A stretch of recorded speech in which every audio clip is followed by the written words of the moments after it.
Welcome back to the Dangerous Tales Library. Have you ever spent time in a house that's totally empty?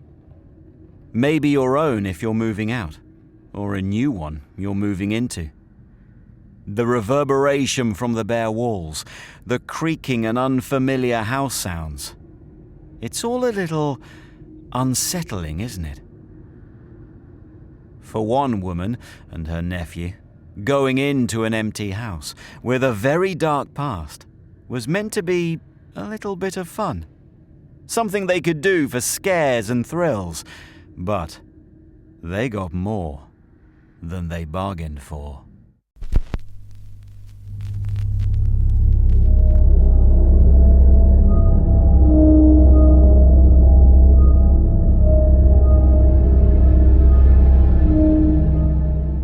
The Empty House by Algernon Blackwood. First published in an anthology in 1906.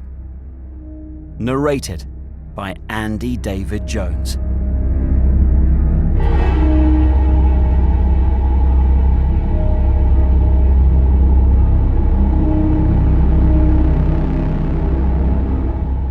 Certain houses, like certain persons, manage somehow to proclaim at once their character for evil. In the case of the latter, no particular feature need betray them. They may boast an open countenance and an ingenious smile. And yet, a little of their company leaves the unalterable conviction that there is something radically amiss with their being, that they are evil. Willy-nilly, they seem to communicate an atmosphere of secret and wicked thoughts, which makes those in their immediate neighborhood shrink from them as from a thing diseased.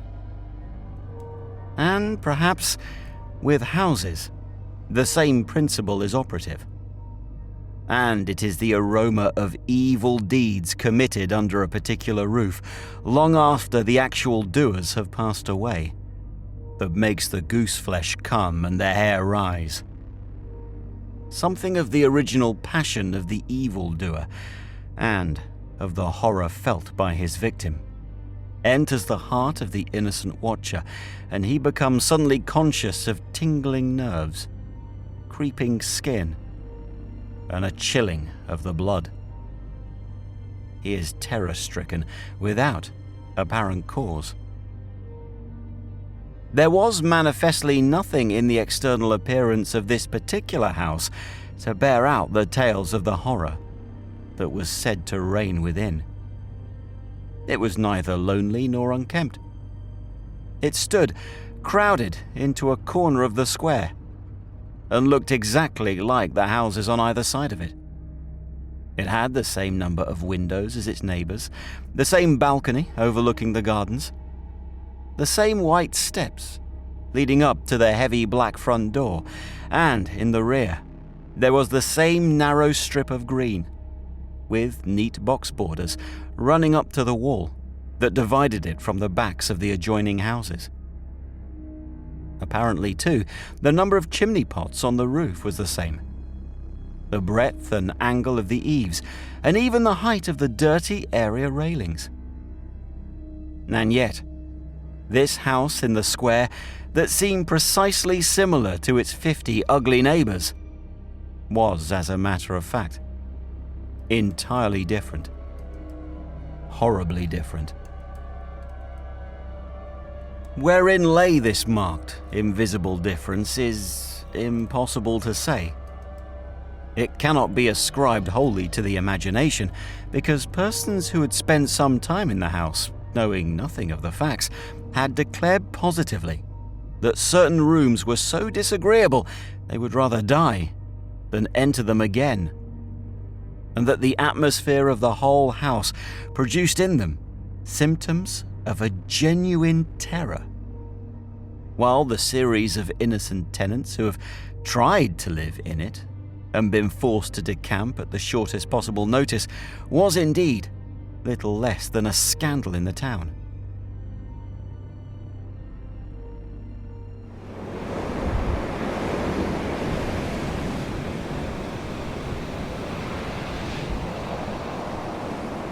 When Shorthouse arrived to pay a weekend visit to his Aunt Julia in her little house on the seafront at the other end of the town, he found her charged to the brim with mystery and excitement. He had only received her telegram that morning, and he had come anticipating boredom. But the moment he touched her skin and kissed her apple skin wrinkled cheek, he caught the first wave of her electrical condition. The impression deepened when he learned that there were to be no other visitors, and that he had been telegraphed for with a very special object. Something was in the wind, and the something would doubtless bear fruit. For his elderly spinster aunt, with a mania for psychical research, had brains as well as willpower, and by hook or by crook, she usually managed to accomplish her ends. The revelation was made soon after tea, when she sidled close up to him as they paced slowly along the seafront in the dusk. "I've got the keys," she announced in a delighted yet half-awesome voice. "Got them till Monday." "The keys of the bathing machine, or?" he asked innocently, looking from the sea to the town. Nothing brought her so quickly to the point as feigning stupidity. "Neither," she whispered. "I've got the keys of the haunted house in the square, and I'm going there tonight." Shorthouse was conscious of the slightest possible tremor down his back. He dropped his teasing tone. Something in her voice and manner thrilled him. She was in earnest. "But you can't go alone," he began. "That's why I wired for you," she said with decision. He turned to look at her. The ugly, lined, enigmatical face was alive with excitement.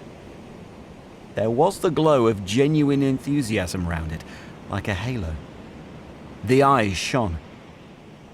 He caught another wave of her excitement, and a second tremor, more marked than the first, accompanied it. "Thanks, Aunt Julia," he said politely. "Thanks awfully." "I should not dare to go quite alone," she went on, raising her voice. "But with you, I should enjoy it immensely. You're afraid of nothing, I know." "Thanks so much," he said again. Is anything likely to happen?" "A great deal has happened," she whispered. "Though it's been most cleverly hushed up. 3 tenants have come and gone in the last few months, and the house is said to be empty for good now." In spite of himself, Shorthouse became interested. His aunt was so very much in earnest. "The house is very old indeed," she went on. "And the story, an unpleasant one, dates a long way back. It has to do with a murder committed by a jealous stableman who had some affair with a servant in the house. One night he managed to secrete himself in the cellar, and when everyone was asleep, he crept upstairs to the servants' quarters, chased the girl down to the next landing. Before anyone could come to the rescue, threw her bodily over the banisters into the hall below." "And the stableman?" "Was caught, I believe, and hanged for murder. But it all happened a century ago, and I've not been able to get more details of the story." Shorthouse now felt his interest thoroughly aroused. But though he was not particularly nervous for himself, he hesitated a little on his aunt's account. "On one condition," he said at length. "Nothing will prevent my going," she said firmly. "But I may as well hear your condition." "That you guarantee your power of self-control if anything really horrible happens. I mean, that you are sure you won't get too frightened." "Jim," she said scornfully. "I'm not young, I know, nor are my nerves. but with you I should be afraid of nothing in the world." This, of course, settled it. For Shorthouse had no pretensions to being other than a very ordinary young man, and an appeal to his vanity was irresistible. He agreed to go.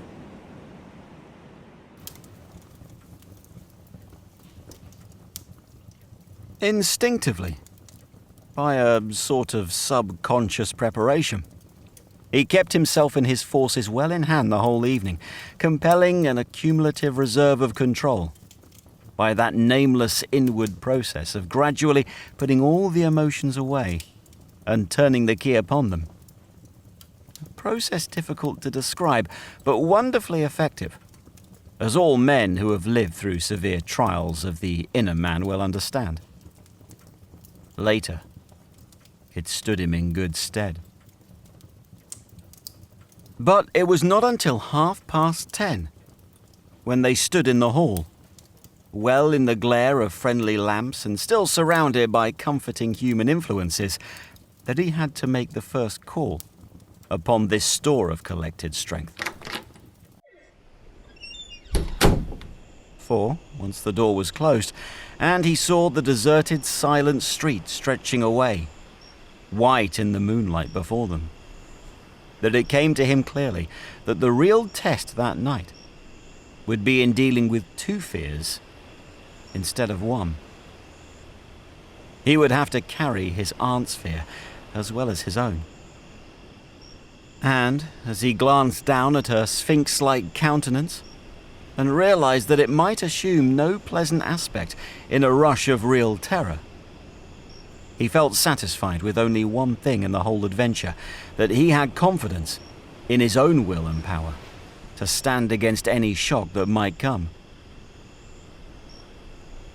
Slowly they walked along the empty streets of the town. A bright autumn moon silvered the roofs, casting deep shadows.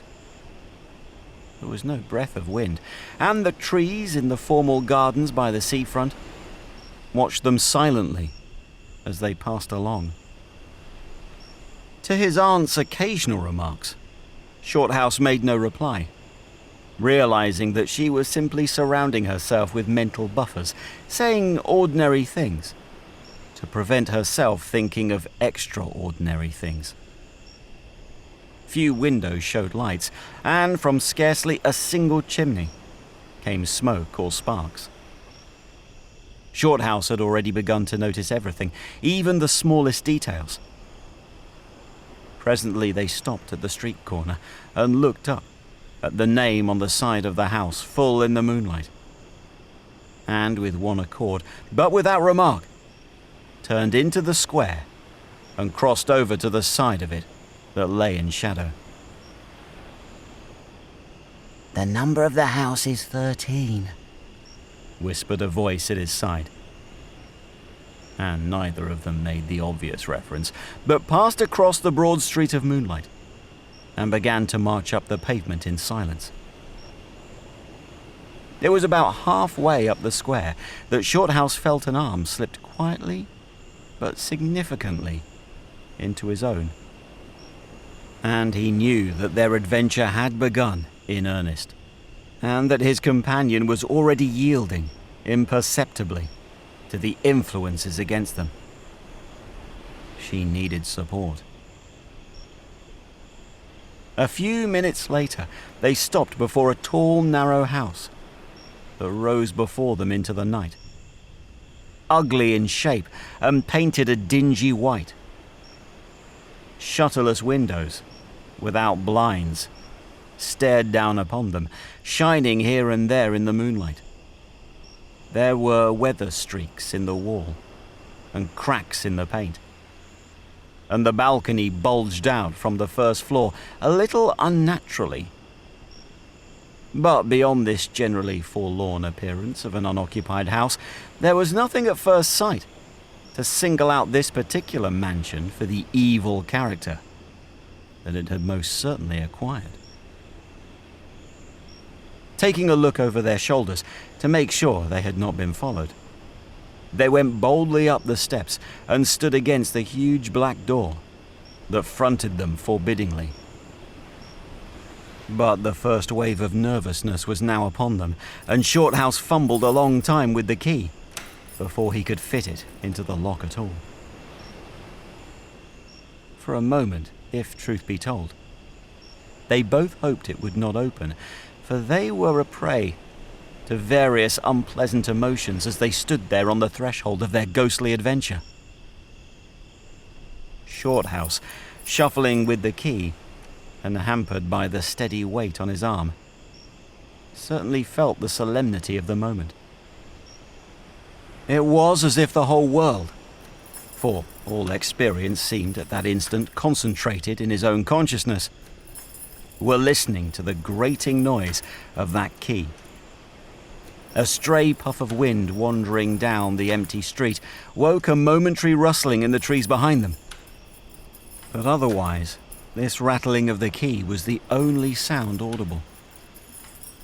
And at last, it turned in the lock, and their heavy door swung open and revealed a yawning gulf of darkness beyond. With a last glance at the moonlit square, they passed quickly in, and the door slammed behind them with a roar that echoed prodigiously through the empty halls and passages. But instantly, with the echoes, another sound made itself heard. And Aunt Julia leaned suddenly so heavily upon him that he had to take a step backwards to save himself from falling. A man had coughed. Close beside them, so close that it seemed they must have been actually by his side in the darkness. With the possibility of practical jokes in his mind, Shorthouse at once swung his heavy stick in the direction of the sound. But it met nothing more solid than air. He heard his aunt give a little gasp beside him. "There's someone here," she whispered. "I heard him." "Be quiet," he said sternly. "It was nothing but the noise of the front door." "Oh, get a light, quick," she added, as her nephew, fumbling with a box of matches, opened it upside down and let them all fall with a rattle on the stone floor. The sound, however, was not repeated, and there was no evidence of retreating footsteps. In another minute they had the candle burning, using an empty end of a cigar case as a holder. And when the first flare had died down, he held the impromptu lamp aloft and surveyed the scene. And it was dreary enough in all conscience, for there is nothing more desolate in all the abodes of men than an unfurnished house, dimly lit, silent, and forsaken, and yet tenanted by rumour, with the memories of evil and violent histories. They were standing in a wide hallway. On their left was the open door of a spacious dining room. And in front the hall ran, ever narrowing, into a long dark passage that led apparently to the top of the kitchen stairs. The broad uncarpeted staircase rose in a sweep before them, everywhere draped in shadows, except for a single spot, about halfway up, where the moonlight came in through the window and fell on a bright patch on the boards. This shaft of light shed a faint radiance above and below it, lending to the objects within its reach a misty outline that was infinitely more suggestive and ghostly than complete darkness.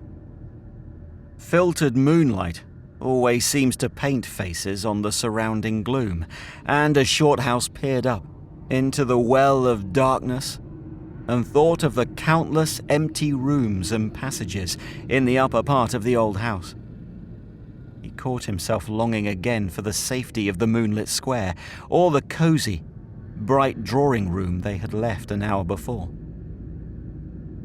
Then, realizing that these thoughts were dangerous, he thrust them away again and summoned all his energy for concentration on the present.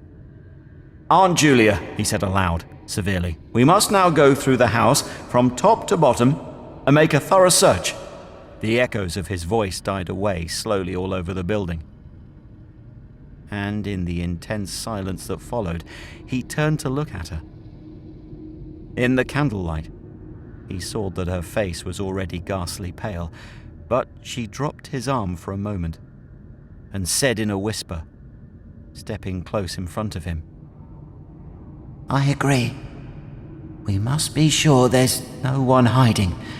That's the first thing." She spoke with evident effort, and he looked at her with admiration. "You feel quite sure of yourself? It's not too late." "I think so," she whispered, her eyes shifting nervously toward the shadows behind. "Quite sure. Only one thing." "What's that?" "You must never leave me alone for an instant." "As long as you understand that any sound or appearance must be investigated at once.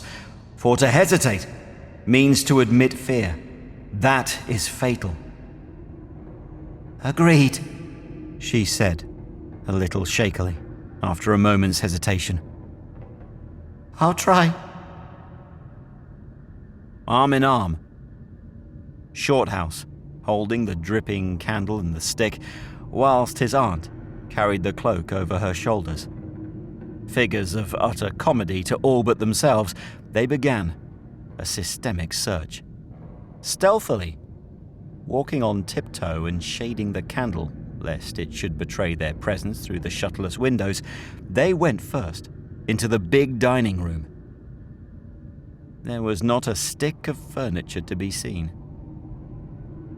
Bare walls, ugly mantelpieces, and empty grates stared at them. Everything, they felt, resented their intrusion, watching them, as it were, with veiled eyes. Whispers followed them. Shadows flitted noiselessly to the right and left. Something seemed ever at their back, watching, waiting an opportunity to do them injury. There was the inevitable sense that operations which went on when the room was empty had been temporarily suspended till they were well out of the way again. The whole dark interior of the old building seemed to become a malignant presence that rose up, warning them to desist and mind their own business. Every moment the strain on the nerves increased. Out of the gloomy dining room, they passed through large folding doors into a sort of library or smoking room, wrapped equally in silence, darkness, and dust. And from this, they regained the hall near the top of the back stairs. Here, a pitch-black tunnel opened before them into the lower regions, and, it must be confessed, they hesitated. But only for a minute. With the worst of the night still to come, it was essential to turn from nothing. Aunt Julia stumbled at the top step of the dark descent, ill-lit by the flickering candle. And even Shorthouse felt at least half the decision go out of his legs. "Come on," he said, peremptorily, and his voice ran on and lost itself in the dark, empty spaces below. "I'm coming," she faltered, catching his arm with unnecessary violence. They went a little unsteadily down the stone steps, a cold, damp air meeting them in the face, close and malodorous. The kitchen, into which the stairs led along a narrow passage, was large, with a lofty ceiling. Several doors opened out of it, some into cupboards with empty jars still standing on the shelves, and others into horrible little ghostly back offices, each colder and less inviting than the last.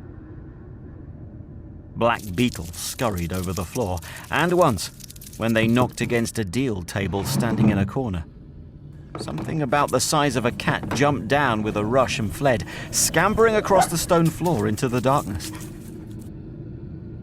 Everywhere, there was a sense of recent occupation, an impression of sadness and gloom. Leaving the main kitchen, they next went towards the scullery. The door was standing ajar, and as they pushed it open to its full extent, Aunt Julia uttered a piercing scream, which she instantly tried to stifle by placing her hand over her mouth. For a second, Shorthouse stood stock still, catching his breath. He felt as if his spine had suddenly become hollow and someone had filled it with particles of ice. Facing them, directly in their way between the doorposts, stood the figure of a woman.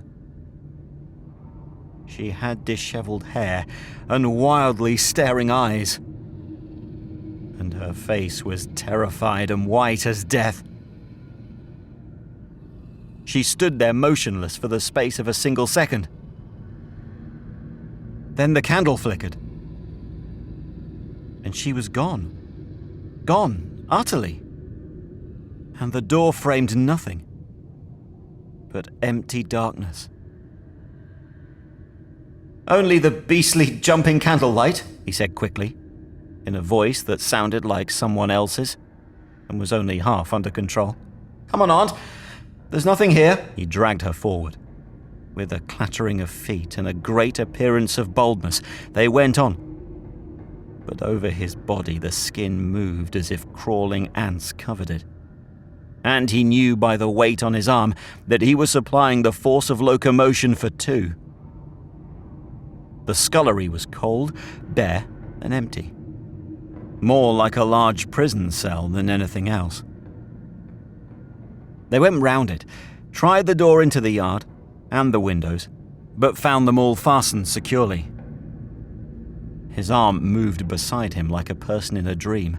Her eyes were tightly shut, and she seemed merely to follow the pressure of his arm. Her courage filled him with amazement. At the same time, he noticed that a certain odd change had come over her face. A change which somehow evaded his power of analysis. "There's nothing here, Auntie," he repeated aloud quickly. "Let's go upstairs and see the rest of the house. We'll choose a room to wait up him." She followed him obediently, keeping close to his side, and they locked the kitchen door behind them. It was a relief to get up again. In the hall there was more light than before, for the moon had travelled a little further down the stairs. Cautiously they began to go up, into the dark vault of the upper house, the boards creaking under their weight. On the first floor, they found the large double drawing rooms, a search of which revealed nothing. Here also was no sign of furniture or recent occupancy. Nothing but dust and neglect and shadows. They opened the big folding doors between front and back drawing rooms, and then came out again to the landing and went on upstairs. They had not gone up more than a dozen steps when they both simultaneously stopped to listen, looking into each other's eyes with a new apprehension across the flickering candle flame. From the room they had left, hardly 10 seconds before, came the sound of doors quietly closing. It was beyond all question. They heard the booming noise that accompanies the shutting of heavy doors, followed by the sharp catching of the latch. "We must go back and see," said Shorthouse briefly, in a low tone, and turning to go downstairs again. Somehow, she managed to drag after him, her feet catching in her dress, her face livid. When they entered the front drawing room, it was plain that the folding doors had been closed half a minute before. Without hesitation, Shorthouse opened them. He almost expected to see someone facing him in the back room, but only darkness and cold air met him. They went through both rooms, finding nothing unusual. They tried in every way to make the doors close of themselves, but there was not wind enough even to set the candle flame flickering. The doors would not move without strong pressure. All was silent as the grave. Undeniably, the rooms were utterly empty, and the house utterly still. "It's beginning," whispered a voice at his elbow, which he hardly recognized as his aunt's. He nodded acquiescence, taking out his watch to note the time. It was 15 minutes before midnight. He made the entry of exactly what had occurred in his notebook, setting the candle in its case upon the floor in order to do so. It took a moment or two to balance it safely against the wall. Aunt Julia always declared that at this moment she was not actually watching him, but had turned her head towards the inner room, where she fancied she heard something moving. But at any rate, both positively agreed that there came a sound of rushing feet, heavy and very swift, and the next instant, the candle was out. But to Shorthouse himself had come more than this. And he has always thanked his fortunate stars that it came to him alone, and not to his aunt too. For, as he rose from the stooping position of balancing the candle, and before it was actually extinguished, a face thrust itself forward so close to his own that he could almost have touched it with his lips. It was a face working with passion. A man's face, dark, with thick features and angry, savage eyes. It belonged to a common man, and it was evil in its ordinary, normal expression, no doubt. But as he saw it, alive with intense, aggressive emotion, it was a malignant and terrible human countenance. There was no movement of air. Nothing but the sound of rushing feet, stockinged or muffled feet. The apparition of the face, and the almost simultaneous extinguishing of the candle. In spite of himself, Shorthouse uttered a little cry, nearly losing his balance, as his aunt clung to him with her whole weight in one moment of real, uncontrollable terror. She made no sound, but simply seized him bodily. Fortunately, however, she had seen nothing, but had only heard the rushing feet, for her control returned almost at once, and he was able to disentangle himself and strike a match. The shadows ran away on all sides before the glare, and his aunt stooped down and groped for the cigar case with the precious handle. Then they discovered that the candle had not been blown out at all. It had been crushed out. The wick was pressed down into the wax, which was flattened, as if by some smooth, heavy instrument. How his companion so quickly overcame her terror, Shorthouse never properly understood. But his admiration for her self-control increased tenfold, and at the same time served to feed his own dying flame, for which he was undeniably grateful. Equally inexplicable to him was the evidence of physical force they had just witnessed. He at once suppressed the memory of stories he had heard of physical mediums and their dangerous phenomena, for if these were true, and either his aunt or himself was unwittingly a physical medium, it meant they were simply aiding to focus the forces of a haunted house already charged to the brim. It was like walking with unprotected lamps among uncovered stores of gunpowder. So, With as little reflection as possible, he simply relit the candle and went up to the next floor.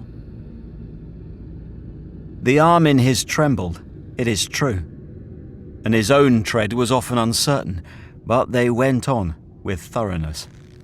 And after a search revealing nothing, they climbed the last flight of stairs to the top floor of all. Here, they found a perfect nest of small servants' rooms with broken pieces of furniture, dirty cane-bottomed chairs, chests of drawers, cracked mirrors, and decrepit bedsteads. The rooms had low, sloping ceilings, already hung here and there with cobwebs, small windows, and badly plastered walls. A depressing and dismal region, which they were glad to leave behind. It was on the stroke of midnight when they entered a small room on the third floor, close to the top of the stairs, and arranged to make themselves comfortable for the remainder of their adventure. It was absolutely bare, and was said to be the room, then used as a clothes closet, into which the infuriated groom had chased his victim and finally caught her. Outside, across the narrow landing, began the stairs leading up to the floor above, and the servants' quarters where they had just searched. In spite of the chilliness of the night, there was something in the air of this room that cried for an open window. But there was more than this. Shorthouse could only describe it by saying that he felt less master of himself here than in any other part of the house. There was something that acted directly on the nerves, tiring the resolution, enfeebling the will. He was conscious of this result before he had been in the room 5 minutes, and it was in the short time they stayed there that he suffered the wholesale depletion of his vital forces, which was, for himself, the chief horror of the whole experience. They put the candle on the floor of the cupboard, leaving the door a few inches ajar, so that there was no glare to confuse the eyes and no shadow to shift about on walls and ceiling. Then they spread the cloak on the floor and sat down to wait, with their backs against the wall. Shorthouse was within 2 feet of the door onto the landing. His position commanded a good view of the main staircase leading down into darkness, and also of the beginning of the servants' stairs going to the floor above. The heavy stick lay beside him, within easy reach. The moon was now high above the house. Through the open window, they could see the comforting stars, like friendly eyes watching in the sky. One by one, the clocks of the town struck midnight, and, when the sounds died away, the deep silence of a windless night fell again over everything. Only the boom of the sea, far away and lugubrious, filled the air with hollow murmurs. Inside the house, the silence became awful. Awful, he thought, because any minute now, it might be broken by sounds portending terror. The strain of waiting told more and more severely on the nerves. They talked in whispers, when they talked at all, for their voices aloud sounded queer and unnatural. A chilliness, not altogether due to the night air, invaded the room and made them cold. The influences against them, whatever these might be, were slowly robbing them of self-confidence and the power of decisive action. Their forces were on the wane, and the possibility of real fear took on a new and terrible meaning. He began to tremble for the elderly woman by his side, whose pluck could hardly save her, beyond a certain extent. He heard the blood singing in his veins. It seemed so loud, that he fancied it prevented his hearing properly certain other sounds that were beginning, very faintly, to make themselves audible in the depths of the house. Every time he fastened his attention on these sounds, they instantly ceased. They certainly came no nearer. Yet he could not rid himself of the idea that movement was going on somewhere in the lower regions of the house. The drawing room floor, where the doors had been so strangely closed, seemed too near. The sounds were further off than that. He thought of the great kitchen, with the scurrying black beetles, and of the dismal little scullery, but somehow or other, they did not seem to come from there either. Surely they were not outside the house. Then, suddenly, the truth flashed into his mind, and for the space of a minute he felt as if his blood had stopped flowing and turned to ice. The sounds were not downstairs at all. They were upstairs, somewhere among those horrid, gloomy little servants' rooms, with their bits of broken furniture, low ceilings, and cramped windows. Upstairs, where the victim had first been disturbed and stalked to her death. And the moment he discovered where the sounds were, he began to hear them more clearly. It was the sound of feet moving stealthily along the passage overhead, in and out among the rooms and past the furniture. He turned quickly to steal a glance at the motionless figure seated beside him, to note whether she had shared his discovery. The faint candlelight coming through the crack in the cupboard door threw her strongly marked face into vivid relief against the white of the wall. But it was something else that made him catch his breath and stare again. An extraordinary something had come into her face and seemed to spread over her features like a mask. It smoothed out the deep lines and drew the skin everywhere a little tighter, so that the wrinkles disappeared. It brought into the face, with the sole exception of the old eyes, an appearance of youth, and almost of childhood. He stared in speechless amazement that was dangerously near to horror. It was his aunt's face indeed, but it was her face of 40 years ago. The vacant, innocent face of a girl. He had heard stories of that strange effect of terror which could wipe a human countenance clean of other emotions, obliterating all previous expressions. But he had never realized that it could be literally true, or could mean anything so simply horrible as what he now saw. For the dreadful signature of overmastering fear was written plainly in that utter vacancy of the girlish face beside him. And when, feeling his intense gaze, she turned to look at him, he instinctively closed his eyes tightly to shut out the sight. Yet, when he turned a minute later, his feelings well in hand, he saw to his intense relief another expression. His aunt was smiling. And though the face was deathly white, the awful veil had lifted, and the normal look was returning. "Anything wrong?" was all he could think of to say at the moment. And the answer was eloquent, coming from such a woman. "I feel cold and a little frightened," she whispered. He offered to close the window, but she seized hold of him and begged him not to leave her side even for an instant. "It's upstairs, I know," she whispered, with an odd half-laugh. "But I can't possibly go up." But Shorthouse thought otherwise, knowing that in action lay their best hope of self-control. He took the brandy flask and poured out a glass of neat spirit, stiff enough to help anybody over anything. She swallowed it with a little shiver. His only idea now was to get out of the house before her collapse became inevitable. But this could not safely be done by turning tail and running from the enemy.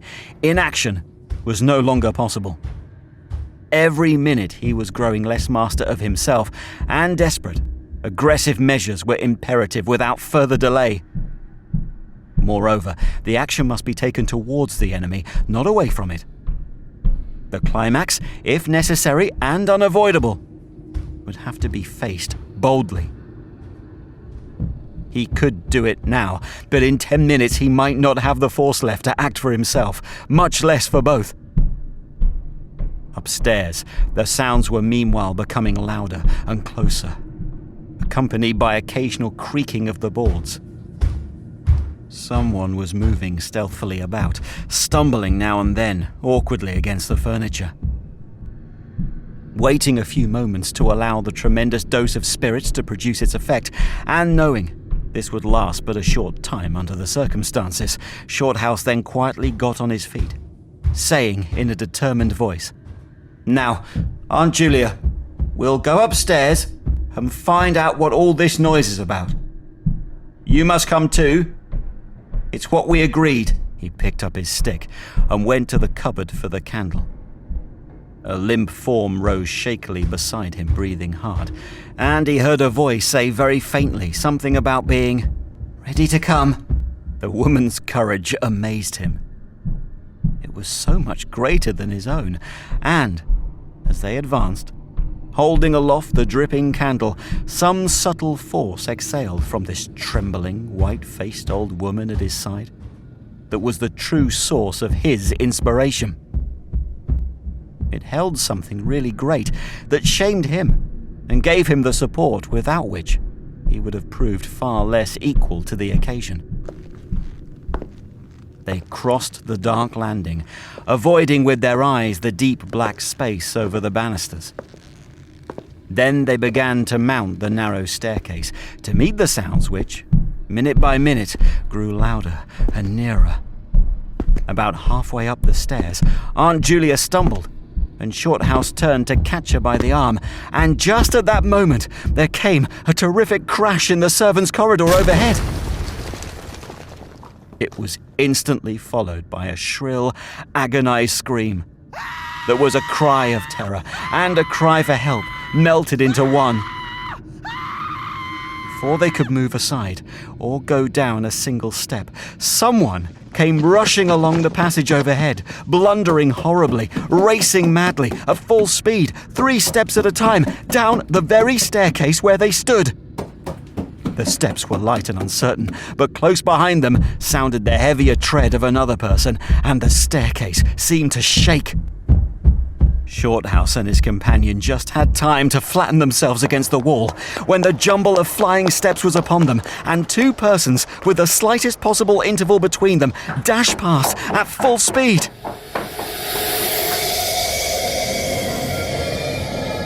It was a perfect whirlwind of sound breaking in upon the midnight silence of the empty building.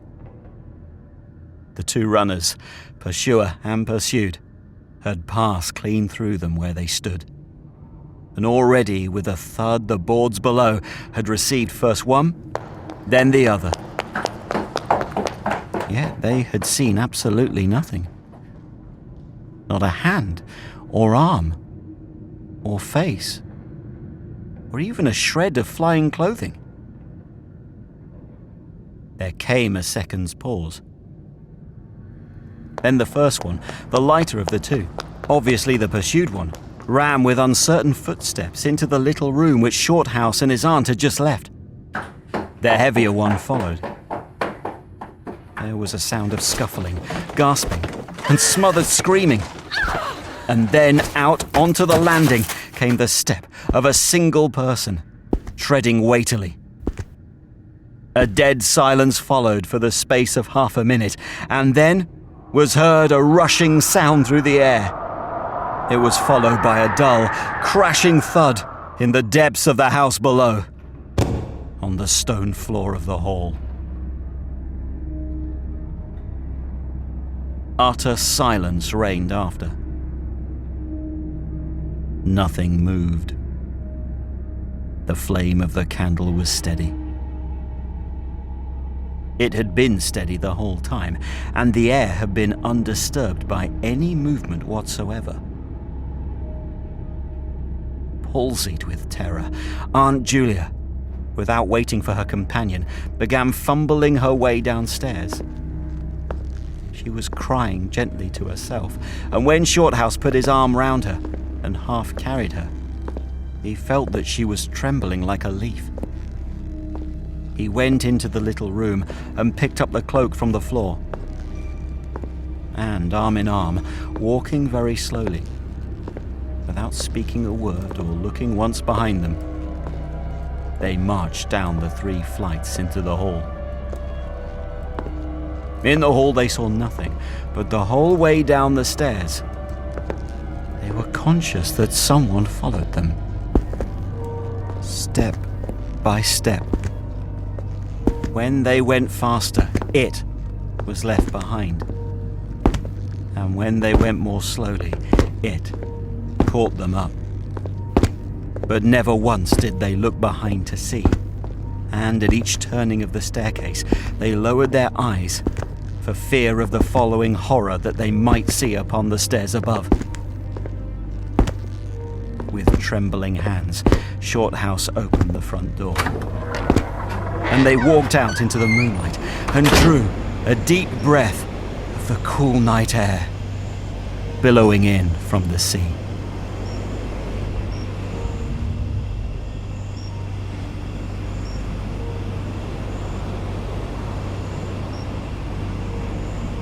This has been The Empty House by Algernon Blackwood, first published in an anthology in 1906. Narrated by Andy David Jones.